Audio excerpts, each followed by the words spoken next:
एक और तरीके के लोग हैं, उनका तो पूजा पाठ से भी मन नहीं भरता। एक और वर्ग है हमारे समाज में, उनका पूजा पाठ से मन नहीं भरेगा। उनको क्या करना है, उनके जीवन में जब कोई समस्या आ जाए, समस्या तो सबके जीवन में है, किसी के जीवन में परिवार का क्लेश, कलह, धन का अभाव, सब किसके जीवन में नहीं है? हर आदमी के जीवन में है।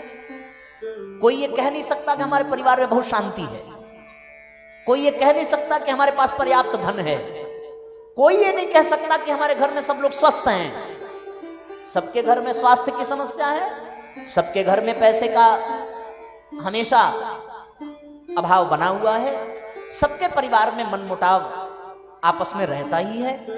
तो जो लोग ज्यादा चतुर हैं, ज्यादा चालाक हैं, ज्यादा समझदार हैं, मैं किसी व्यक्ति विशेष को बिल्कुल नहीं कह रहा और मैं किसी के बारे में कुछ जानता भी नहीं, पर मैं एक सामान्य जनमानस की बात करता हूं। ऐसा जनमानस जिसने हमें भी बहुत प्रेरित किया है।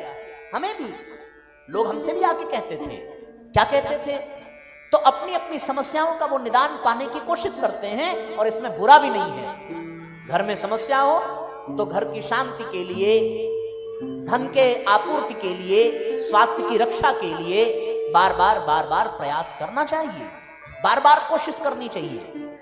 तो लोग कोशिश करने के लिए रास्ता भटक जाते हैं और फिर लोगों का मन मंदिर जाके नहीं भरता। तब लोगों का मन ये करता है कि कहीं कुंडली दिखा लेते हैं, लगता है कोई समस्या गंभीर है, ये पूजा पाठ से ठीक नहीं होगी।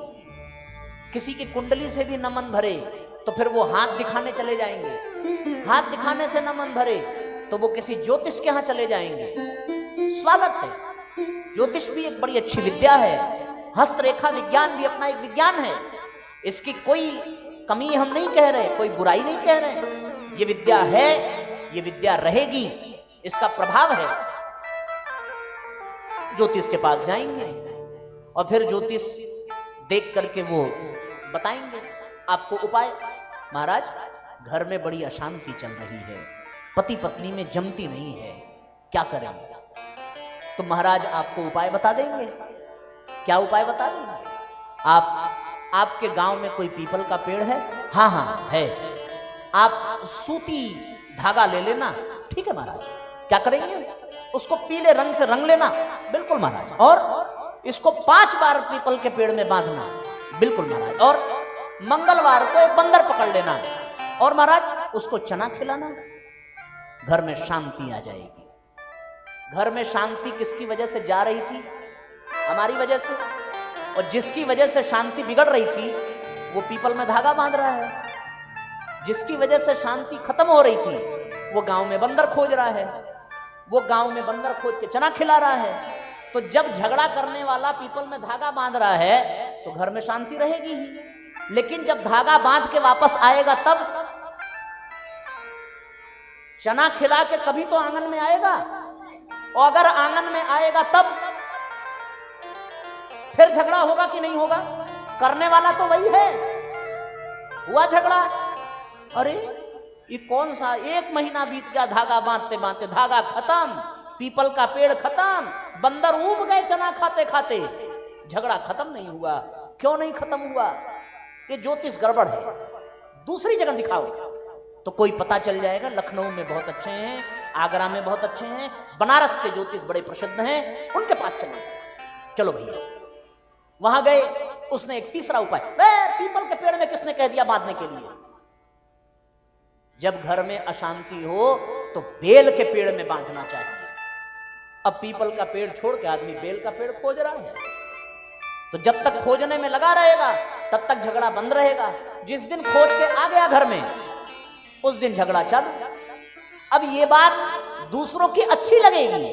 क्यों अच्छी लगेगी? इसलिए अच्छी लगेगी क्योंकि उसने बताया ये, पर 500 रुपया लेकर के, 1000 रुपया लेकर के। पर गायत्री मंदिर में ये उपाय खोजने कोई नहीं आएगा। क्यों?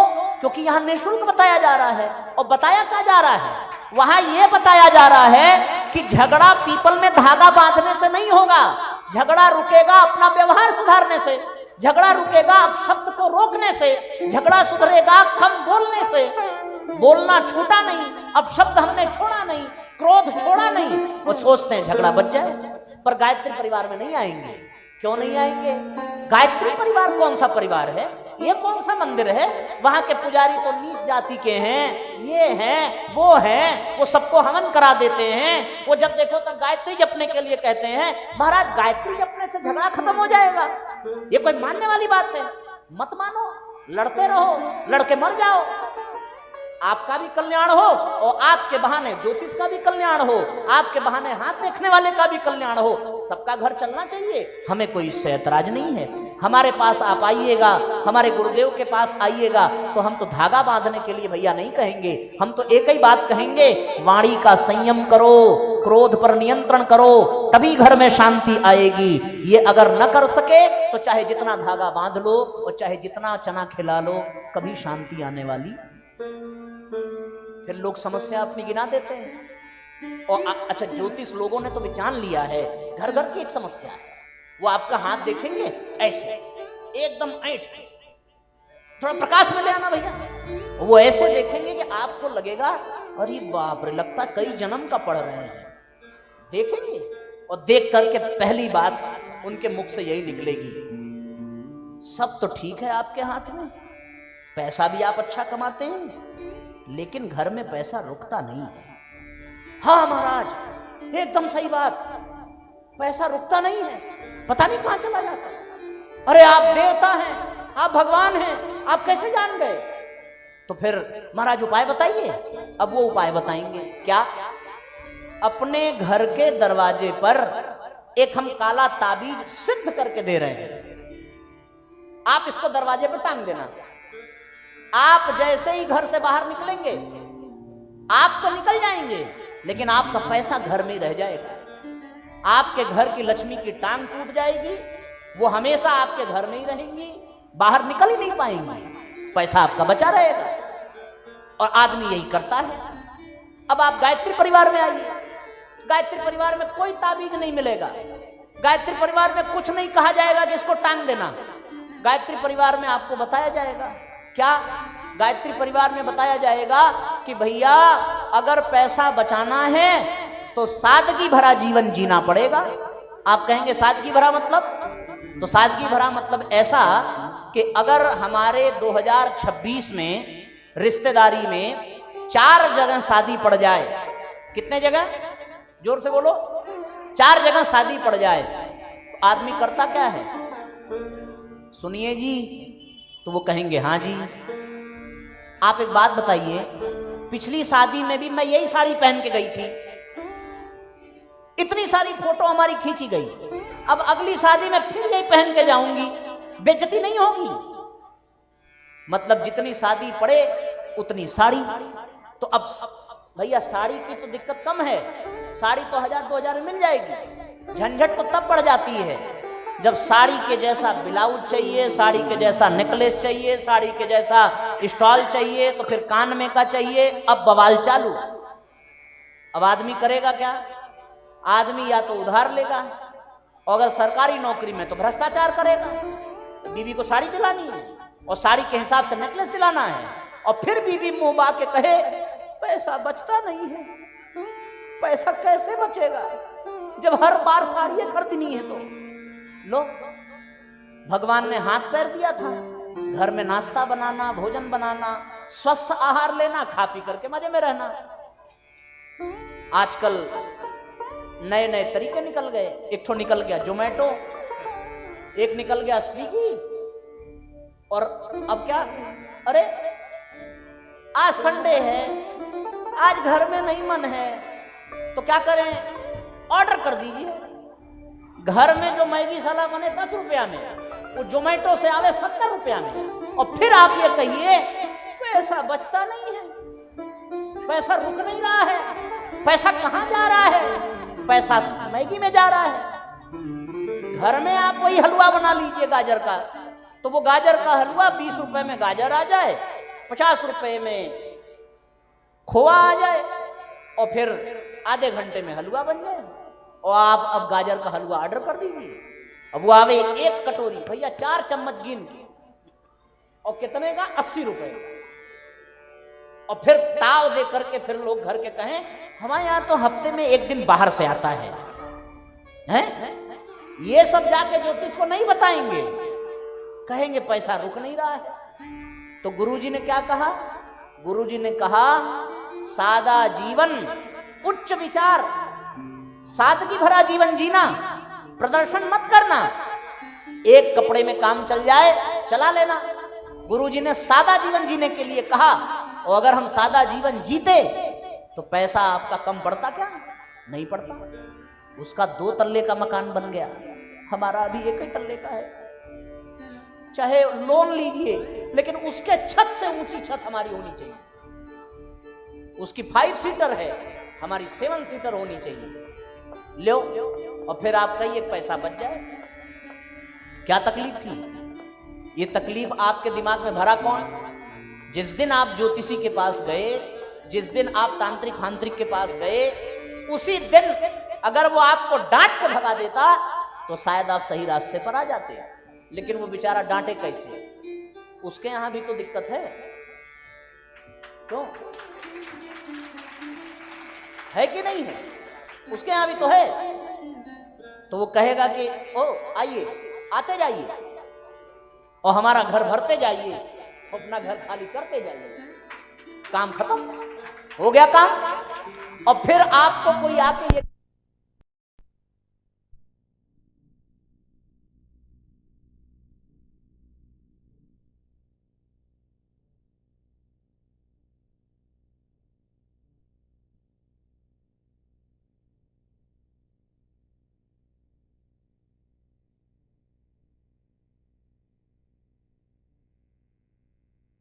तो कहने का तात्पर्य ये है कि हम सबके लिए यही सब पूजा पाठ है। अब आप बताइए, इस पूजा पाठ से लाभ मिलेगा? किसी को मिला आज तक? किसी ने लाभ पाया? सुदामा किसी हाथ दिखाने वाले के पास गए थे? पांडव किसी ज्योतिषी के पास गए थे? हमें भी लोग आकर के समझाते थे कि कोई ग्रह चल रहा है, एक बार यहां दिखा देना चाहिए, एक बार वहां दिखा देना चाहिए। घर में बड़ा, अच्छा स्वाभाविक है, हमारा एक्सीडेंट हो गया और एक्सीडेंट में तो स्वाभाविक है पैसे तो इलाज में लगेंगे, 20-25 लाख रुपए लग गए। उसके बाद ये पैर लगवाना था, सो 12 लाख इसके लग गए। तो हम लोगों को अपनी जमीन बेचनी पड़ी। और ये सब करते करते तब तक कोरोना आ गया। तो स्वाभाविक है पैसे का अभाव होगा ही। तो अब जिनको जिनको ये पता चलता था वो हमको उपाय बताते थे। ये एक प्रयागराज वाले एक बाबा जी हैं, एक बार आप उनसे बात कर लीजिए। अच्छा, उनके बताने में इतना विश्वास होता था कि एक बार मन में ये विचार अपने आप कौंध जाता था कि दिखाई लें क्या, हो सकता है कुछ पता चल जाए, हैं? और जब ये विचार मन में आया तो आप विश्वास नहीं करेंगे, हमको अपने ऊपर इतना गुस्सा आया कि हम गए, अपनी कुंडली निकाली और तुरंत उसको फाड़ के फेंक दिया। जब हमारे जीवन में हमारे भगवान हैं, हमारे गुरुदेव हैं, तो फिर इधर उधर भागने का मतलब क्या है? क्या मतलब है? एक व्यक्ति गया गुरुजी के पास, उसने कहा गुरुदेव शनि की 7.5 चल रही है, शनि की पूजा करानी है, सो आपसे बढ़िया ब्राह्मण कौन मिलेगा? गुरुजी ने उसको बहुत प्यार से समझाया। प्रारंभ की बात है तो प्रारंभ में गुरुजी प्यार से ही समझाते थे, बाद में तो डांट के भगा देते थे। जो पुराने परिजन हैं वो जानते होंगे, बाद में तो इन नौटंकियों को सुन के गुरुजी को क्रोध आ जाता था कि ये सब अब तक नहीं समझे और कभी नहीं समझेंगे। शुरू में तो वो प्यार से समझाते थे। उन्होंने कहा कि ग्रह कितने हैं? तो उस व्यक्ति ने गिना दिया, वो शनि है तो मंगल है तो बुध है तो राहु है, केतु है, चंद्रमा है। कुंडली में क्या लिखा है? यही तो लिखा रहता है, राहु ऊपर चढ़ गया, मंगल नीचे गिर गया, बृहस्पति पर बुध सवार हो गया, शनि इधर भाग रहा है, चंद्रमा कुपित हो गया, ऐसे ही सब बताते हैं। तो गुरुजी ने एक प्रश्न किया, एक बात बताओ, नौकरों से मित्रता करना अच्छा है या उनके मालिक से? किससे दोस्ती करना अच्छा है? मालिक से दोस्ती हो जाए अगर, तो नौकर चाकर तो अपने आप सेवा करेंगे, क्यों? और अगर नौकर से दोस्ती हो जाए तब तो कोई लाभ मिलेगा? नहीं लाभ मिलेगा। गुरुजी ने क्या कहा? गुरुजी ने कहा कि जिस प्रकार मालिक राजा होता है, बाकी सब मंत्री सिपाही सेनापति होते हैं, उसी प्रकार ये जितने ग्रह हैं, जितने नक्षत्र हैं, ये सब सेनापति सिपाही के जैसे हैं। इन नक्षत्रों, इन ग्रहों का राजा है कौन? इनका राजा है सूर्य, और सूर्य का मंत्र है गायत्री मंत्र। अगर सूर्य का मंत्र, गायत्री मंत्र जीवन में आ गया तो सूर्य प्रसन्न हो जाता है, बाकी सारे ग्रह नक्षत्र ठीक हो जाते हैं।